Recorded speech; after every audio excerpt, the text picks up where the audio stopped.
conversation partner, Jacquelyn Dowd Hall, and to all of you for joining us here tonight. I'm so excited for this conversation.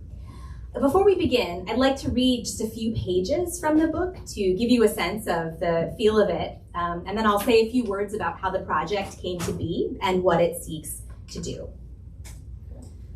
So this is from the very beginning of the first chapter, which is called "We Recognize the Honest Fire." At 10 o'clock in the evening on June 29, 1966, about 20 women crowded into Betty Friedan's suite at the Washington Hilton Hotel. The room's elegance matched the mandate of the conference that brought them to the Capitol, the third annual gathering of state commissions on the status of women, as a place for ladies, not troublemakers. Returning to their hotel by chartered bus, after a boozy reception and buffet in the State Department's beautiful Thomas Jefferson room, the women passed through the lobby, which was decked out with plush furniture, pink globe lights, and Art Nouveau stained glass windows, and into one of 6 elevators. Once in Friedan's suite, they filled paper cups with liquor from Friedan's little bar. Some lit cigarettes and kicked off their shoes, some folding their legs beneath their smart skirt suits or stretching them out. It was a relief to unwind after a long day packed with meetings. Polly Murray surveyed the swelling gathering that she had helped to plan. Murray was a seasoned 55-year-old organizer and attorney with deep roots in the civil rights and workers' movements. The descendant of enslaved women and men, Murray was raised in segregated North Carolina. She understood how inequities of race, class, and gender interlocked in people's lives. In her view, the flourishing civil rights movement needed women's energies but gave priority to Black men's concerns. The labor movement privileged white women when it regarded their sex at all. Women's activism was segmented by race. Several decades earlier, white suffragists had marginalized Black women, then accepted narrowly framed voting rights that left Jim Crow limits intact. Murray was on a mission to link the struggles for gender equality and racial justice by centering Black women in both. She and her co-author had recently coined the term Jane Crow in an article for the George Washington Law Review, where they wrote about an analogy between racism and sexism in the law. But Murray was not content to keep her ideas on the pages of an academic journal. She waited somewhat impatiently for everyone to settle in that night because she felt the moment's urgency. After several minutes, Murray and Friedan told the group of their meeting's purpose, starting, quote, an independent national civil rights organization for women, as Murray later described it, that would, quote, have enough political power to compel government agencies to take seriously the problems of discrimination because of sex. Murray and most of the others had spent the past year debating how to end officials' foot dragging, and they were ready for action.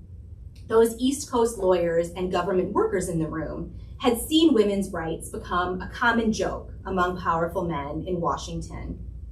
Fearful that outspoken activism would jeopardize their own careers, they believed that Friedan, by then a minor celebrity for publishing The Feminine Mystique 3 years earlier, had the independence and notoriety to become the public face of a strong new organization. Such a group was needed, they explained, because the landscape of women's activism, while robust, was diffuse.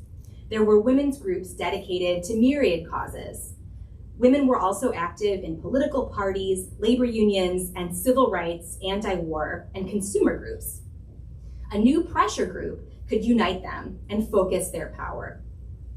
But Murray and her collaborators were surprised that night to be met with ambivalence. The Wisconsin labor leader, Katherine Conroy, was among those who listened with skepticism. At 47, she was nearly a decade younger than Murray, but she too had spent many years inside male-led movements. Conroy was built square, said a friend, wore no makeup, and dressed like a dowdy elementary school teacher with no pearls for sure.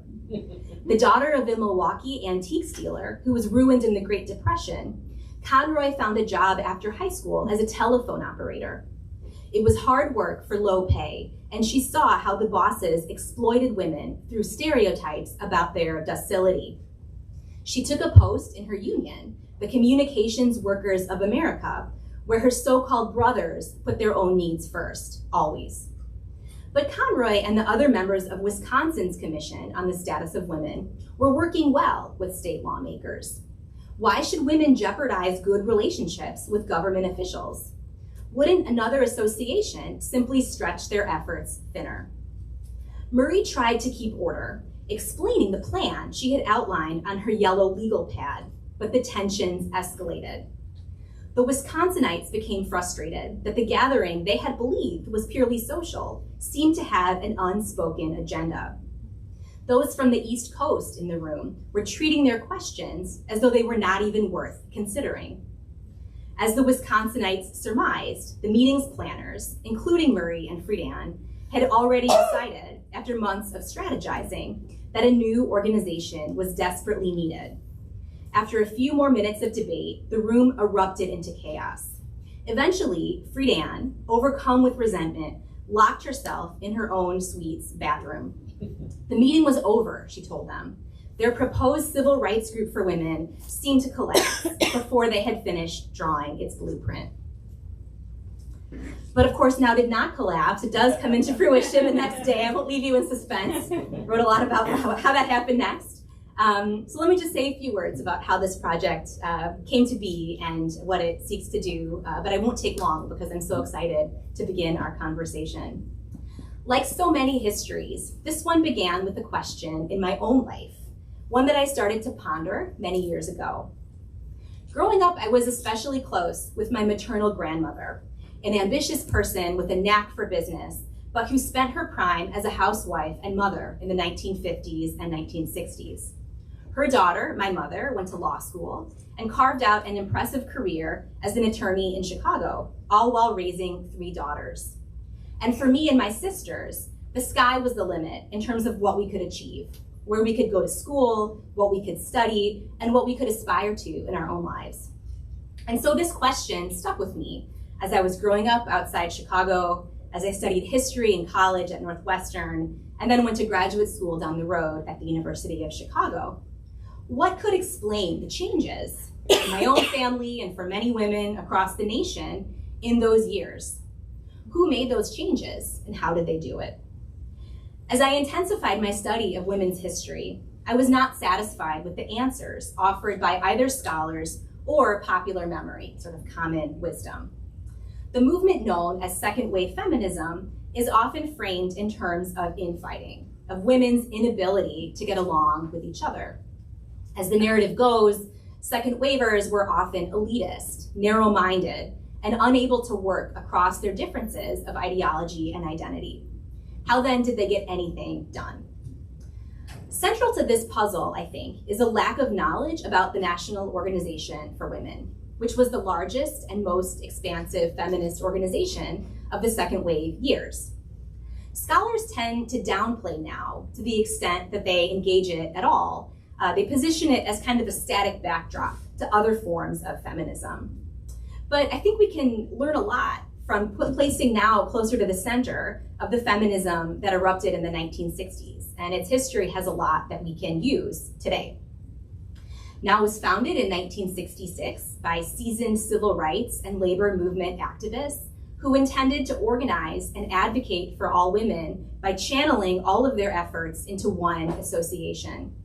And its members took that radical idea into street protests, meeting rooms, courtrooms, their homes, their workplaces, their schools, their conversations with friends, pretty much everywhere they went. Now demanded full abortion rights and constitutional equality for women in 1967, before most other organizations on the left or in the center followed suit. Now pressured corporations to stop ripping women off as shoppers and as workers. Now pursued protections for women of color and lesbians, and organized the Women's Strike for Equality on August 26, 1970, which was then the largest ever women's rights protest and contributed to sparking a mass movement. And from then on, now became a driving force behind each of feminism's accomplishments in the 1970s. that movement made gender equality a mainstream concept, and Now's flexible local chapters and strong national presence made that concept actionable. To explain how Now worked on the personal, local, national, and even international levels, this book follows the lives and activist careers of three very different, little-known members who did the hard work of trying to organize other women across their differences. And maybe we'll talk more about them in our conversation today, but just to introduce them, the book's protagonists include Eileen Hernandez, who was a federal official and labor activist of Jamaican heritage, Mary Jean Collins, a union organizer and working class Catholic who worked to reconcile her Catholicism with her lesbian identity, and Patricia Hill Burnett, who was a housewife in Detroit as well as an artist. She was a Republican her whole life, and she was Miss Michigan 1943, so a beauty queen. This trio represents the range of backgrounds and expansive feminist notions that members brought to Now in the group's first 2 decades, when its open-ended blueprint inspired members to advance many different visions of a feminism that could be for all women. These women's experiences in their homes, schools, and workplaces brought them to activism, and that activism shifted their perspectives and changed their lives. But it's not always an upbeat story, and it's not just a book of triumph and victory. Over the years, as Now racked up wins, its members clashed over many different issues, over competing ideas of equality, over the right strategies to pursue it, over whose priorities should be at the center of this massive organization. Now also galvanized an anti-feminist backlash that defined itself as Now's opposite, resetting Now's agenda and continuing to shape our culture and politics today. Today, many of the issues that Now addressed in the 70s, from the ERA to civil and reproductive rights, to protections for workers and LGBTQ people, and economic inequality, are back in the headlines. And many Americans are angry that rights won by determined feminist organizing during Now's heyday are being menaced and taken away. But I think Now's achievements, as well as the places that fell short, can offer us lessons in how to challenge institutions, how to shift cultural norms, and how to build solidarities across differences. Its missteps can also teach us about hard trade-offs, the damage of internal conflicts, and the perils of sacrificing grassroots agency for centralized control. And one of the book's arguments, and I'll just end here, is that while social movements need people, need individuals and their ideas, organizations are just as essential. And even the largest organizations can adapt to meet the challenges of their time. Now's enduring structures are still here, still framing conversations about how to transform America into a more equal nation. And now it's time to dive into our conversation about this history as I wrote it, and perhaps some of you lived it, and as I hope we'll all be able to engage with it this evening. Thank you.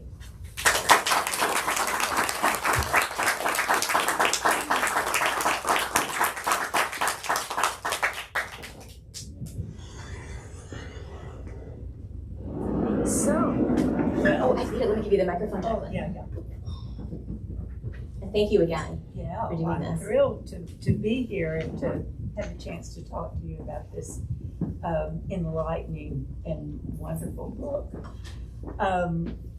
Having recently published a book that tries to use 3 women to weave a broad social history, I'd really love to hear more about how and why you chose that strategy and what you think you gained from it, but also what difficulties it presented to you. Well, first I read Sisters and Rebels, and then I thought, 3 women, this could really work. And your protagonists are sisters, right? Coming from the same family and taking many different trajectories, from that common upbringing. And in some ways, the Women of Now is sort of flips it on its head, where it starts with these 3 women who have very different backgrounds, and they come together, at least for a little while.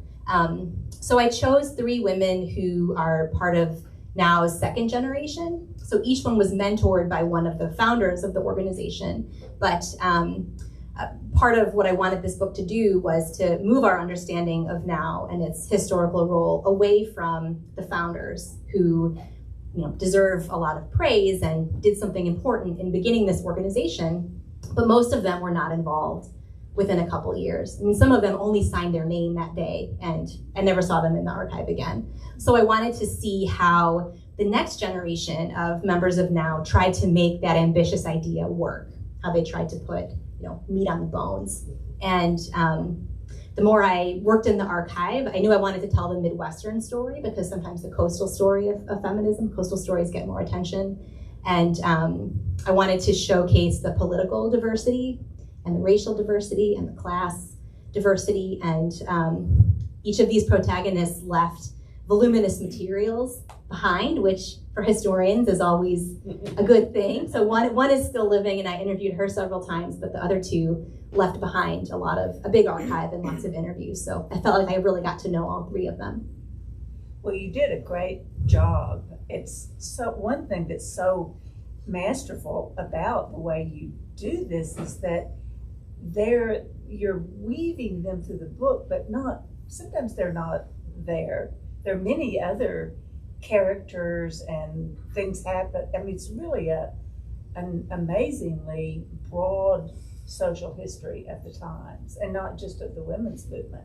So three women can't demonstrate all of that, and yet when they go off stage, we don't really notice it, and then they're back again.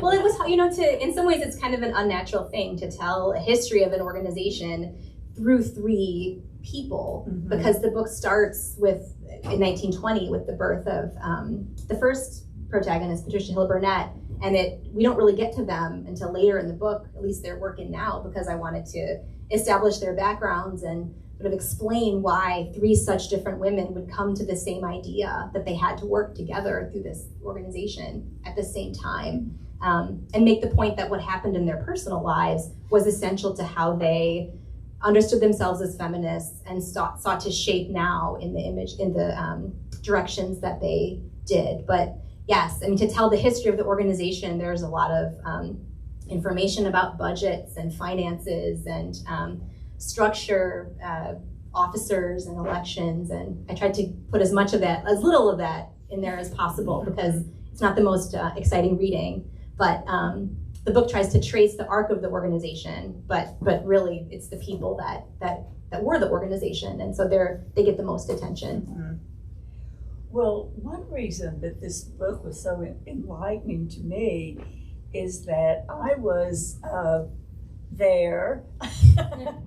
I was identified and involved in the women's movement in the 60s and 70s, but I am one of those people that paid very little attention to NOW, and that was partly because I identified with and was part of the so-called radical wing of the movement, which appears here and there in your book, but that you decenter very decisively. And then I was teaching women's history in the 70s. And I came here the year that NOW was founded. And I was still, and then I was influenced by the histories that were being written about the women's movement, which repeated the emphasis that I had from my own perspective. So I guess my question is, could you talk a little bit more about why you are the first person to really give NOW its due? And maybe, beyond that, in what sense do you see NOW is so central and, not to pile question upon question. All right, I'm going to write them down.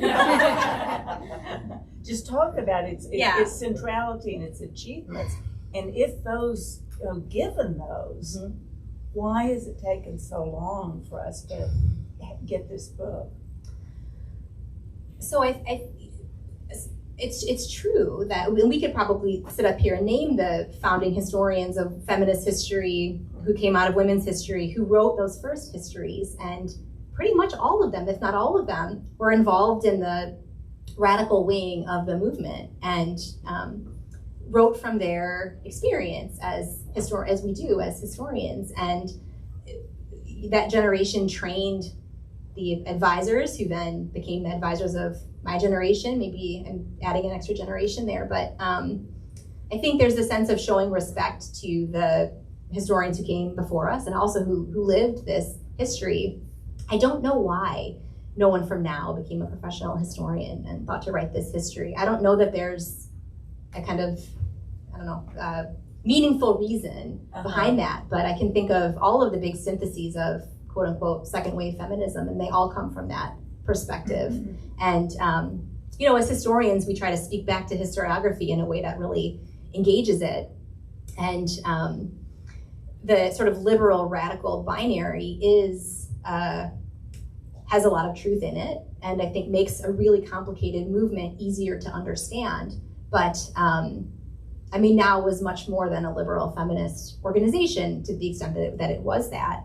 Why haven't we gotten this history yet? One piece of the answer is that it's really hard to research because the archives are all over the place. Some of them it's kind of a chaotic scene once you start peeling back the layers of, the onion isn't even a right metaphor. It would be many onions all over the place to try to peel back. And when I started this project, it was out of a sense that I wanted to understand what now was, but that I was just dipping into its archive to tell a piece of the story. In my case, it was about its workplace rights activism, because that was part of my dissertation, which became my first book. And felt really frustrated that there was not a synthetic history of the organization that really explained what it was at different moments in time, and thought, well, I'll just be the person to write it. This will be no problem. And went to the main archive where now's national records are at the Schlesinger Library at Harvard, and after a couple weeks thought, I'm never going to be able to do this. And I get why no one has tried, because even one of the finding aids for the many collections related to now at the Schlesinger Library is like 400 pages long. And that's just a list of the boxes that they have. And so I realized I wasn't going to be able to just start at the beginning and come up to the present and finish that book in my lifetime and produce a product that anyone would want to read that would have any kind of clear through line. So coming to the three protagonists really became the key to unlocking how to write a narrative that could tell the story of the organization and be true to how the organization changed and what it looked like at different moments and what it meant to people without spinning out of control into the universe. So I certainly had to leave some pieces of the story out, and I hope that there will be many more scholars who think this organization is interesting and want to pull on some of the threads that I wasn't able to fully unravel. Your second question, why was now so central? They were organized, and they had, the key to now having lived as long as it has lived, it lies in the convictions and the methods and approaches of the women who founded it. Coming out of the civil rights movement, coming out of the labor movement, there were also educators there who understood institutions from that perspective, and they knew how to build an organization that could last. And so I think that's why it has that is the key to its success, to the extent that it was successful, is that it could operate on many different fronts at once. It could accommodate many different issues. So it has 36 national task forces in the early 70s working on any issue they could think of, and you could do it through your local chapter. You could work on it through national level lobbying. You could even work on it overseas, although their efforts to expand internationally didn't go so well. It could do a lot of different things, and you could work through now pretty much on anything you wanted. You could find 9 friends, set up a chapter where you lived, work on any issue that you wanted, and have the flexibility to act at the local level. But the structure and the security, I guess, of having that national umbrella organization to back you up. So I think it was the complexity, it was the structure, it was the balance between national coordination and grassroots freedom that helped now endure, but also helped it accomplish as much as it did. And what do you see as its biggest achievements in its heyday? It was behind, the legal revolution. I was very careful in writing this book not to give now credit for things that had partners with, right? That it was almost never alone after the first couple of years. It really was alone in 1966, but it was not alone after that. All of the legal changes that happened in the 70s that created more equality in the workplace, in education, in athletics, in media, now was trying to push back some of the sexism in media representations of women, but also women working in media outlets. I also think now changed American culture, that they dared to laugh at the sexists who were laughing at them. And they had a lot of fun doing it. Like if you talk to folks who were there, they'll say, listen, we were not that serious. We were pretty silly at points. Like they had a lot of fun in their protests and in their meetings. I think now, even for women who were not part of NOW, whether they were not part of a feminist organization or they were part of some other feminist collective or group, benefited from NOW being there, because NOW could hold down a kind of center that more radical or socialist or racial justice feminists who didn't want to be a part of NOW could still exist with, in tension with NOW, and sometimes in collaboration with NOW. I love that. Laugh at the people who are laughing at you. Yeah. One of the, as you said in the beginning, one of the dismissive assumptions about NOW has always been that it was elitist, that it was white, that it was torn by infighting, that it was clueless about race and the particular position of Black women, and so on. But you tell a very different story than that. But at the same time, you do tell a story about blind spots and missteps, and a actually quite riveting, almost cinematic story about pitched battles. Yes. It was like watching a train wreck. There was so much about fighting. some of these these meetings. Well, this is maybe another reason why no one has told this story yet, is that there was they did do a lot of fighting, and I think for many of the women who were there still don't want to talk about it. So you have to kind of get at it from other sources. Right. So what do you think, what lessons do you learn, do you take from those blind spots and missteps? I can extrapolate the lessons. I mean, you might want to talk about them more, but the lessons that you learned from the structure and the way that supported the achievements now. But what do you take from the more difficult parts of the story? Yes, well, this gets back to the structure a little bit, but I would say NOW's most productive years were in the early 1970s, when there were hundreds of thousands of women involved, working mostly through local chapters, forming their own separate chapters related to specific issues or specific identities, and it was much more of a big tent. And it was always a fragile coalition, but it worked. And in the mid-1970s, NOW's leaders decide to take the organization in a different direction. And they see the Equal Rights Amendment, which had always been a priority of NOW, but one of many priorities, they see it start to slip away as the state ratifications stop coming. And so they decide to shift NOW's agenda and structure into a much more top-down lobbying and fundraising and protesting group that is all about the Equal Rights Amendment, and that turns the chapters from independent, autonomous cells of the group into arms of an organization that is working almost completely toward ratifying the ERA.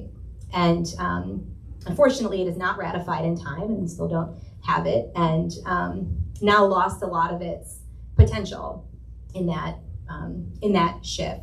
And so in that early 70s moment, certainly there were a lot of challenges for women in NOW who were not straight and white and middle class, because the same social hierarchies that structured American life outside of NOW, of course, are present in the organization. And so it's always a challenge for NOW to not let those hierarchies be replicated in this organization that is dedicated to equality. But I think another piece of what helped NOW endure and survive is the open-endedness of its mission, that women who who are lesbians, women who are women of color, women who are working class, can point to now's promise to advocate for all women and stand for all women, and come back to the women who are running the show and say, we're here too, and don't add our specific priorities at the end of a laundry list of other things you're doing. They belong right in the center. And so now's story about encompassing women of all different identities, it's a kind of fitful story about some progress and some backsliding, and a new corps of officers comes in and they have a different idea. And somewhat ironically, I guess, the structures of democratic governance that make the leadership turn over in that organization also mean that longer term projects to really open the organization up to women from all different backgrounds sometimes get cast aside. And it's still a challenge for now, but they are still working on it. Could you talk a little bit more specifically about race and about the role that Black women play? So yes, Black women were very important at the founding of NOW. It's really, it's Polly Murray and it's Dolly Lowther Robinson, who was a Black woman unionist who had the idea to start what they called an NAACP for women. And this idea catches on among a number of sort of women from different backgrounds, and they found the organization in 1966. But that is also one of many moments in NOW's history where the white women really don't get it, and they don't understand that advocating for pure legal equality for women is only going to help those women who already have the most privilege. And so in 1967, a number of the most prominent Black women in NOW leave. And Polly Murray actually comes back, but some of those women go on to found Black feminist organizations that do come back and work with NOW. Others don't. But I do think one piece of the story of NOW and its relationship to women of color is that even as a cohort of Black and Latina women leave NOW, a new cohort comes. And so it's a kind of story of renewal and regeneration, and the sort of endurance and patience that these women of color demonstrate toward some of the white women in NOW who just don't understand that women of color might need separate spaces to organize within NOW. And the white women say, well, we're all sisters, we're all equal in this organization. And the Black women say, no, we're not. But I think, some education did happen in the organization. Certainly that's the case for lesbians in NOW, that many of the founders of NOW were lesbian, but were not out, even in feminist circles. And there was a lot of homophobia, but there were even more women in NOW who said, that's okay, I want to learn more about that and understand that. So it's not a simple tale. And historians who have looked at the relative diversity of NOW's founders and then reasoned from that defection in 1967 to say, and NOW was never a vehicle for change that women of color believed in ever again, is not true. Well, one thing I don't believe we've talked about so far, but to me is one of the great ironies of this story is how is the opposition that NOW met, and how little opposition it met in the beginning until the organization of a conservative women's movement. Yes. And how that movement was in so many ways, it wasn't just provoked by NOW and the larger women's movement. It was enabled. It could only have come into being because of the doors that NOW opened, and it modeled itself in some ways on NOW. Mm-hmm. And I would think that the founders and the activists of the period that you write about, never saw this coming. They certainly couldn't have imagined that this would happen. No. So I don't know what my question is exactly. What do you take away from that irony? I mean, one thing you could take away from it is that the basic idea of NOW that there is, as women's historians have written about way too much from my point of view. Not that the category woman doesn't really exist, and no organization or movement can speak for women because of all of these differences that we're talked about, differences of race and class and so on, but differences of ideology. Right. So what do you do with that? Let me try to do something. It's true that now women did not see Phyllis Schlafly and an organized movement of conservative women coming. And I think they had, it took a radical kind of, ambition to think that now could come into existence, right? That you could build a civil rights organization that to speak for all women. And then the next generation of now members look far beyond, quote unquote, civil rights, to all the things they want to do on behalf of women. And in the archive, you see now members continually underestimate conservative women and the conservative women's movement. To say we just need to reach out to those housewives, although many housewives are now, we need to reach out to those religious women. We can convince them to be with us instead. And when you speak to folks who were there in oral history interviews, they still don't, they sort of see the other side as just deluded and brainwashed and or bought off by big money, that Phyllis Schlafly was just a puppet of big business. So I think now was able to accomplish as much as it did because the women who were involved in it thought they had something in common, and now was at its most productive when it was a kind of big tent and wasn't trying to draw lines among women, but was reaching out as opposed to trying to divide or create hierarchy among women or to categorize women. But what could now do? Would it be worth reaching out to those women today? I think it would, and I think Heather Booth is an organizer in the book who was successfully organizing conservative women along with feminists in this mid-70s moment around issues of childcare. That so I think there are issues that could unite feminists and anti-feminists, but you also see there's a moment in the book in the late 1970s where now's leaders start to kind of compromise their principles, and they reach out to anti-abortion women to say, well, what if we work together on the ERA?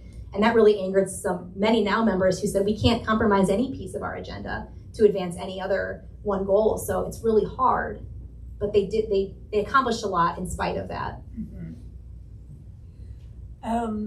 So shall we turn to audience questions? That would be great. Anybody has a question?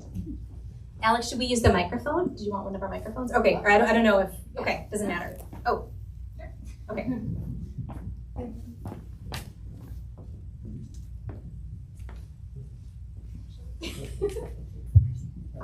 I love the book, and I just want to ask, one thing that I thought really struck me that I hadn't thought about so much before is kind of the advent of direct mailing. Yes. And I wondered if you could talk more about the influence of money and kind of the idea of focusing on that level of organization as opposed to grassroots, which seemed to be where a lot of the dynamicism sort of lost its power, and the emphasis was more about collecting memberships and maintaining. And I see that today. I mean, I think we all have that exhaustion, and I wonder, just if you could talk a little bit more about if you saw it as kind of a turning point and how we shift away from that as well. Because reading the book, I thought this is so exciting, and and I was thinking about now in terms of I went to a women's college. And my whole life I've been told it's never going to be important, it's never going to be relevant, they're going to all fade, and yet it continues to exist because it's such an open space that's open for change. So anyway, that's my question. Yes, thank you for asking about direct mail, which could be a minor character in the book. It kind of is, it's really important. So now, in its years of its greatest creativity and greatest growth at the grassroots is also broke. And they have this problem that they can't resolve, that the more people they bring into the organization, the more clerical work they need to manage memberships and to answer the phone and write back to letters and open the mail and maintain membership rosters. And it's this rut where they can't really expand without further exploiting the volunteers who make Now run. And at the same time, they're watching the right wing develop this new communication technology called direct mail, which involves obtaining voter rolls from, for the right, they're looking at voters for some of the most right-wing candidates, targeting them with literature that is especially vitriolic and just like anger-inducing, perhaps, or maybe that's too strong. But I think it probably did make a lot of people angry, like on issues they already cared about, with one and around one particular focus, one issue, and they raised a ton of money. And so Now is one of the first groups on the left to say we could do this too, and maybe we should, because we could be raking in millions to help us work toward our causes. So this is another piece of the story of how Now ends up focusing almost exclusively on the ERA, because for direct mail to work, it really needs to be targeted to one issue, and it tells you to do one thing, and that is, well, it could be two things: give money or write a letter in support of the ERA. And Now raises, eventually they have like over $1 million budget a year, and even higher, because they're raising so much money from the ERA on direct mail. But then the folks who give that money don't necessarily have any other connection to the organization besides writing a check. And then you can write a check to join the national organization. You can become a member at the national level. But prior to direct mail, the way that most women engaged with Now was at the local level as members of their local chapter, and they would pay dues to the local chapter, who would then remit a portion to the national. But with direct mail, that relationship gets inverted, and so the national has they have all the money, and the chapters are trying to get a little bit to do other stuff they want to do, but that becomes harder and harder. So I mean, one of the protagonists in the book, Mary Jean Collins, in our very first interview said, "You want to know what ruined Now? Direct mail." And I didn't understand that for a long time, and I'm not sure I would say equivocally that that's, how it went down, but it certainly, when the money starts rolling in, it really changes the character of Now. And even after the ERA expires, people still associate Now with the ERA, or still associated, and they had to kind of keep fundraising off of it because they had this huge apparatus in Washington and all these salaries to pay, and they wanted to be for something, but they kind of couldn't shake the ERA even after they wanted to start to work on the things that had more of a chance of actually getting done. So thank you for asking about direct mail, Laura. It's a really important piece of the story. Lloyd always asks the hardest questions. Thank you. I haven't read the book yet, but Okay. I got it and I can't wait to see what Thank it you.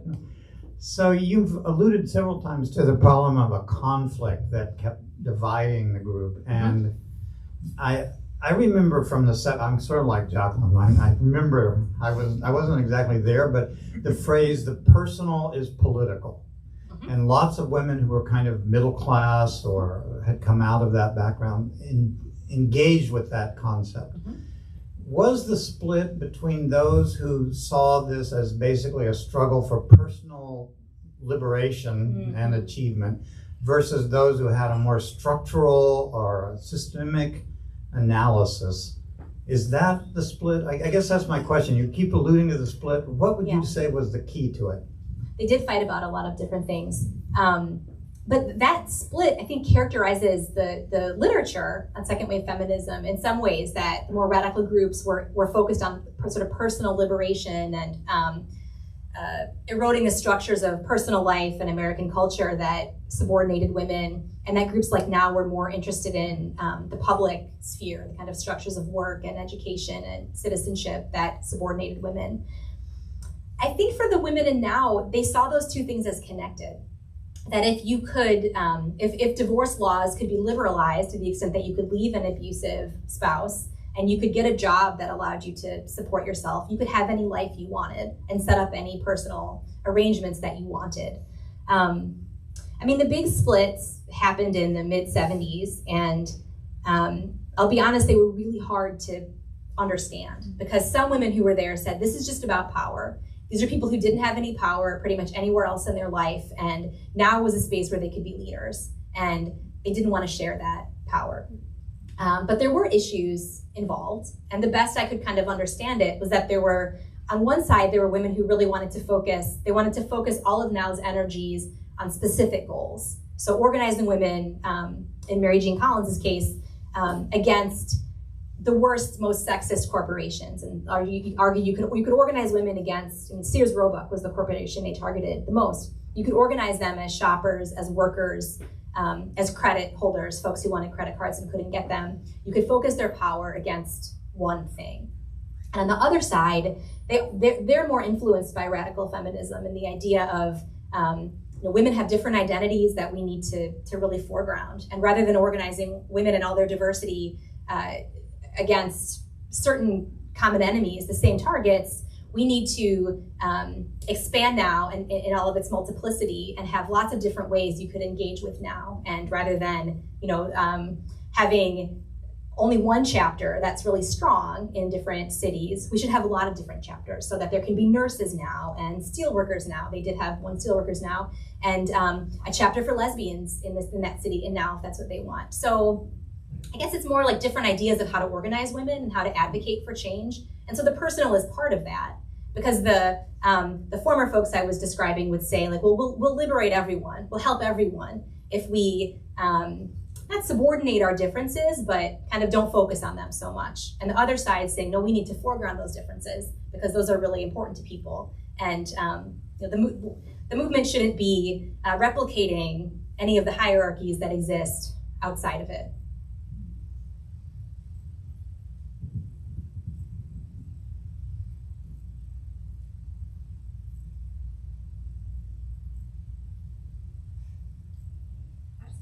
Oh yeah, please. I was wondering. I'm sorry. It's great. I was wondering how you decided on these three women as opposed to others, and kind of Yes. and you can. I was wondering too if there were challenges of like when to kind of stop and pull back, or if there's anyone you wanted to write about but you didn't. Well, I knew Mary Jean she was in my college thesis, and so I've known her for 20 years, and thought that her story captured a lot about what people didn't know about Now. So she's Midwestern, she's deeply Catholic, she is lesbian, she has a kind of hard-boiled view of how to engage in labor activism and feminism. And again, there's like the pragmatic piece of if there's someone you can talk to and interview, that's really helpful. And in some ways I had to be careful not to let her perspective shape everything I did. So I couldn't call her and say, what happened? I had to find that in the archive, and then I could say, well, what did you think about what happened? And sometimes what she told me contradicted what I found in the archive, and that's also challenging but interesting. I really wanted to have a Black protagonist, and Eileen Hernandez she was the second president of the organization, and she worked really hard to bring feminism and racial justice together. And so I used her voice in the book a lot, speaking to some of the white women in the book who kind of didn't get it, that you have to think about these problems together, and we can't put gender first and then subordinate everything else, that this needs to be a racial justice movement just as much as it is a movement for women. And when some of the white women in the book don't understand why more women of color don't want to be there, she's like the one who's patiently explaining why, and trying to help, trying to entice more women of color to Now, to make it a place they would want to be, but then also to talk to the white women in Now about how, what they need to do, what their part is in making that happen. And it was my agent actually who said, what about a Republican? Because that would be, that would really flesh out the story. And there was really only one person to choose in that category, because she was so, she's such a, I don't want to demean her, but she's a really complex character, Patricia Hill Burnett. And she comes to Now after reading The Feminine Mystique, which is, in histories of the second wave, that is often recounted as one way that white middle-class women came to feminism, as they read that book, and they realized that some of the problems they might have experienced as personal and individualized problems, like problems they couldn't even really articulate. I mean, Friedan's book certainly has its problems, but it did, for many women, offer a language and concepts that they found useful and help them connect with other women. And so she was also mentored by Betty Friedan, so I could kind of bring Friedan into the story that way without letting Friedan overwhelm the whole narrative, as she often does in histories of Now.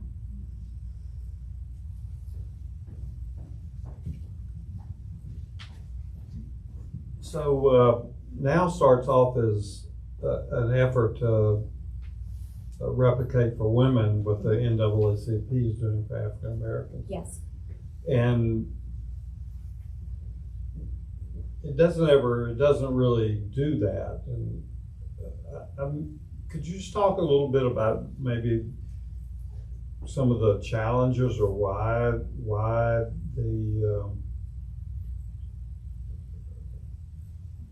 it's not able to do that, or what are the differences between the two organizations, the complications, the complexities and stuff?